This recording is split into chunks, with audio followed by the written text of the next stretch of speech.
been such a long, long time.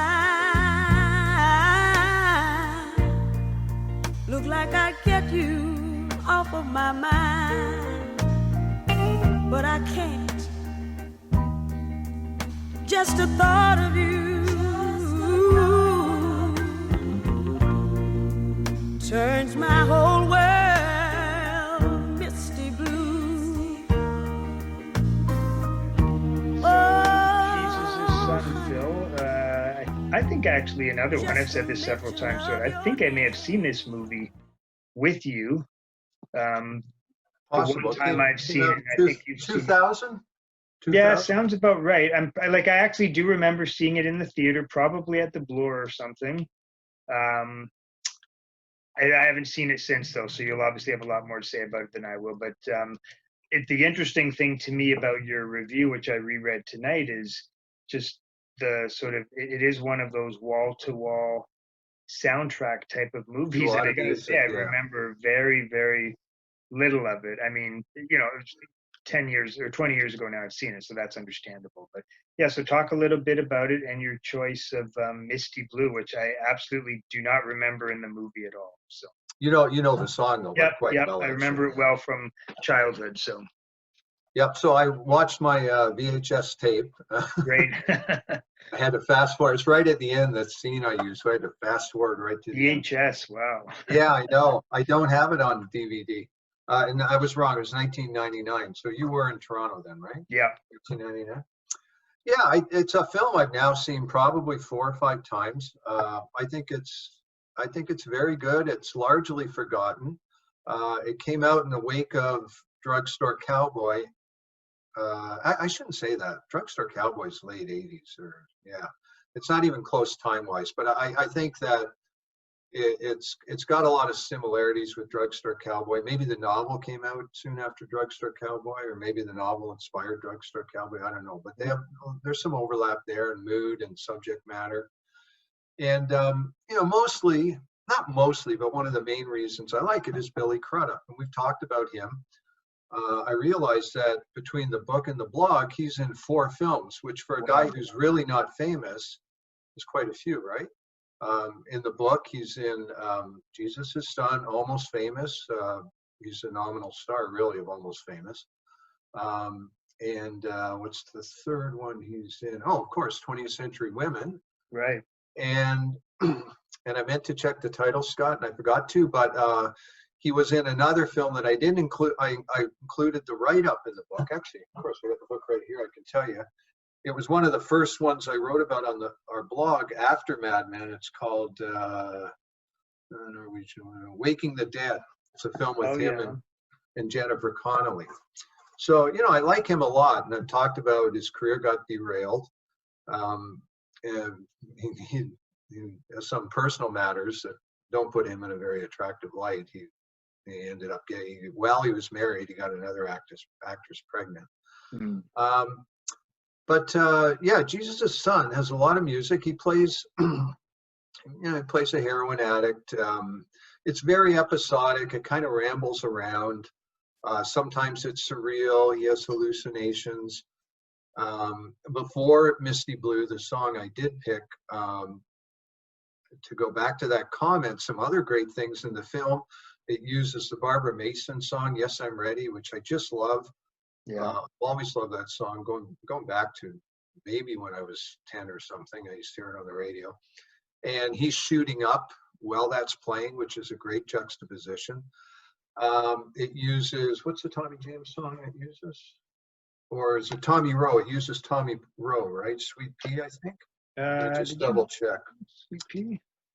No, yeah, it does use Sweet Pea, but that wasn't what I was thinking of. It uses the McCoys' Hang on Sloopy. Right. When Dennis Leary and Billy Crudup, they're just destroying this room. I can't even remember why they're destroying it, but they're taking a sledgehammer to this room, and Hang on Sloopy's playing, and that works really well. And of course, Neil Young, it uses Cowgirl in the Sand in this totally bizarre sequence. Billy Crudup and I want to get this right, Jack Black, right? This guy's in the White Stripes. Jack Black is in the White Stripes, right? No, Jack White is in the Jack White is in the White Yeah. Stripes. So Jack Black, because I messed that up in the book elsewhere. He and Jack Black are working at a hospital, which makes no sense at all because they're not doctors. I think they're just orderlies or something. And a guy comes in with an axe wedged in his forehead. Oh, He just walks into he walks into the hospital. Yeah. And no one's there to deal with it. There's no doctor on call. Who knows? The whole thing could be a hallucination. But anyway, Cowgirl in the Sand strikes up, and they get the. Do they play much of it, or? They do. It's not blaring, but it's certainly loud enough to be heard. I think they play it for about close to a minute. That's great. And all of those are really good, but I did go with Misty Blue. I just watched it. It's a beautiful scene. Holly Hunter turns up in the film towards the end. Billy Crudup meets her at an Alcoholics Anonymous group. I think it's an AA group or some kind of recovery group. Yeah. And she has a walker. It's like a crutch, but it's braced to her arm. They go out for coffee once, and she just tells him the story of her life. It's one calamity after another. She's on her third husband or something, and they all died horrible deaths. And he takes a liking to her. I love Holly Hunter from broadcast news, from this film, from other films. And finally he's working at now not a hospital, but he's moved on and he's working at some kind of long-term care facility. And it's just very casual. They've got him puttering around, helping people. It's just really nice. And they have their Christmas party. He wanders into the Christmas party, spots her sitting alone at a table. This is about the third time they've met. And a country song is playing. There are people dancing. I don't know what song it is. I should have checked. And then finally, he sits down, they talk. He says he's changing his life. He's working on seeing things through to completion. And, I just love her so much, the way she responds. And then Misty Blue starts up and he says, and he goes, "Oh," that's how he says it. Like, right. It's a song that he remembers from a long time ago. The song starts, he goes, "Oh," and he looks at her, he says, "Did you want to," and he starts saying, "Do you want to dance?" And he realizes it's awkward because suddenly he remembers that she walks with this brace. But he says, "Do you want to dance?" And she goes, "Well, I usually just sit and watch." And he says, "Okay, no problem." But then she says, "But okay." And then she gets up and starts walking out to the dance floor, and he grabs the brace and goes, and she says, "No, I don't need it all the time." And they dance, and it's like two teenagers dancing at the prom. They're dancing, they're snowballing. Yeah. And she's just, she's very affectionate. She puts her head right on his, that crook of the neck.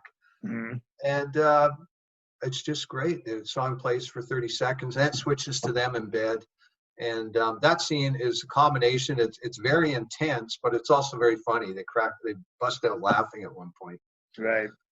So it was such a great song to choose. I didn't realize I came across it. I was playing a record, and somebody else, maybe it was a country record I was playing. I've been working through these records that the teacher at my school left me, and I didn't realize Misty Blue's an old standard. I probably thought it was. Oh, really? Yeah, I probably thought didn't it was know a that. Dorothy Moore song. It goes back maybe to the 40s or something. And now, ladies and gentlemen, once again, Miss Wilma Burgess.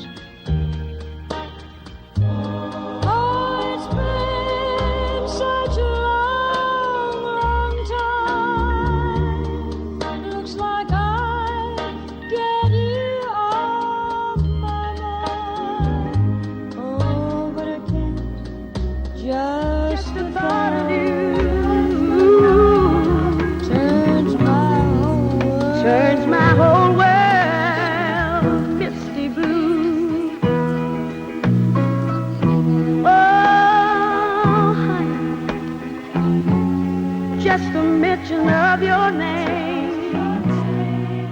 And did she have any other hits? That's the only thing.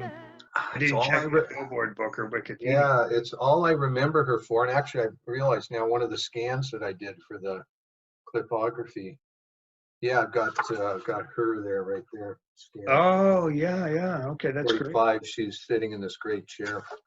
No, I think of her as a one hit artist. But Yeah. I could be totally wrong.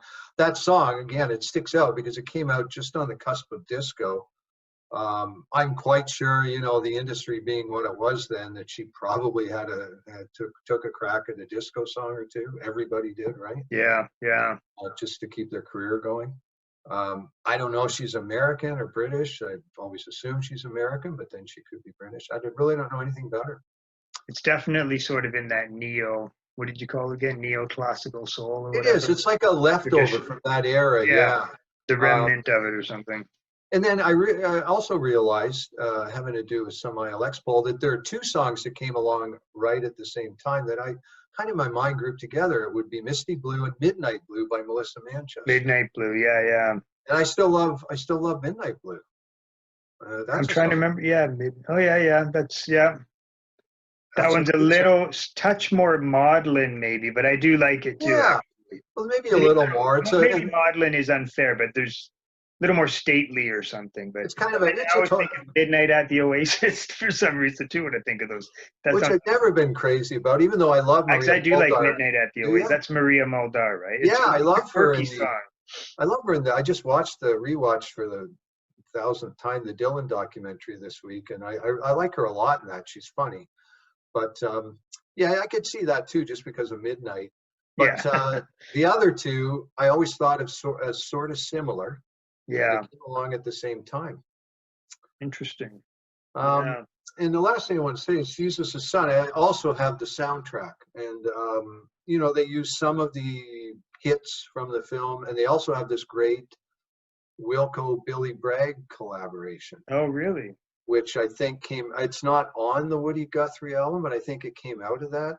Maybe they did 2 volumes, and maybe I only have 1. And it's in the movie? It's obviously. I think it's used over it might be used over the end credits. Okay. And also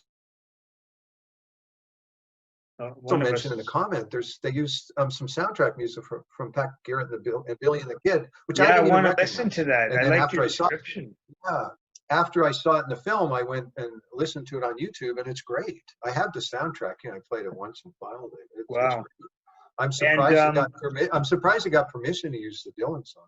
That's great. And they don't use heroin, right? Which is where the title's from, obviously. But they don't. Not at all. God, have I ever seen heroin used in anything ever? I don't think so. I know I've seen we've talked about the Velvet Underground in films, but I know a movie that has, and I know you don't like the song, but it's used very effectively in the movie. I'd like to see it again. Is Venus in Furs is in John Sayles' Baby It's You. Oh, wow. And it's I've never seen that film. Never seen it. There's some great music in that movie. And again, it's been a long time since I've seen it. I remember Marsh was a big fan of it, so I, kind of was anxious to see it. But it's I won't give it away, but the way the song is used, it's kind of like one of those typical, when all of a sudden in the 60s, there's that kind of moment where everything just sort of takes a completely left turn. Like you think things are going in one direction, and all of a sudden, the next scene is of obviously, whatever, people smoking dope or with super long hair or whatever. Like it shows how, between 1965 and all of a sudden you're in 66 or 67, it's a completely different world. So it's used sort of very obviously to track that movement or something, but I thought it was very well done. Like I remember it came right out of left field when it first showed up. So I think, in my mind, just because of the title, I always thought it was a film that was probably, set in 62 or 63. Well, I think it follows that, right? I think. Yeah, I didn't realize. I think the story is sort of about that. Like, I think it's a little bit of a that's a different John Sayles movie. I was going to say it's a bit like Big Chill. I think that's what Secaucus 7 or whatever is sort of about that. But I think it is a coming of age in the 60s sort of movie, and they do sort of go through some of the permutations. But I probably should have looked at that film and also Secaucus 7, which I don't think I've ever seen that. Yeah, I haven't seen that. I hear the story is basically the big, it's a blueprint for the Big Chill, but I haven't seen it. So. Okay, I was thinking it came after the Big Chill for some reason. I thought before. You might be right. I could be wrong. Big Chill was on TCM recently, and I was tempted to record it. I do like the can't always get what you want quite a bit in that, and I would like to have seen that one scene. That's the again. funeral at the beginning, right? Yeah, I really like that Yeah. because they lead in with the like church organ, and they're playing the melody, and then they bring the Stone song over top of it. But anyway, we digress. But So yeah, just to sum up, I do think Jesus' Son. I think its day will come. It'll become this cult film, and it'll get mentioned here and there. Samantha Morton's in it; she's good. Dennis Leary, I mentioned. Holly Hunter, Dennis Hopper's in it. Towards the I end. don't remember that at all. Yeah, and Jack I'll Black. have to see it again. And also, I think it might be. Do you know the actor Michael Shannon? I know the name. You would know him to see him. He's in a lot of stuff, and he's a weird actor. Probably his most well-known film is Take Shelter, which is a strange thing. Okay. Anyway, I think it might be his first film. He's in that he has one scene, and he makes an impression. Okay, I'll definitely try and see it again. Good. You can borrow my VHS. Yeah, I think our VHS player might actually work. So mine does. okay, great.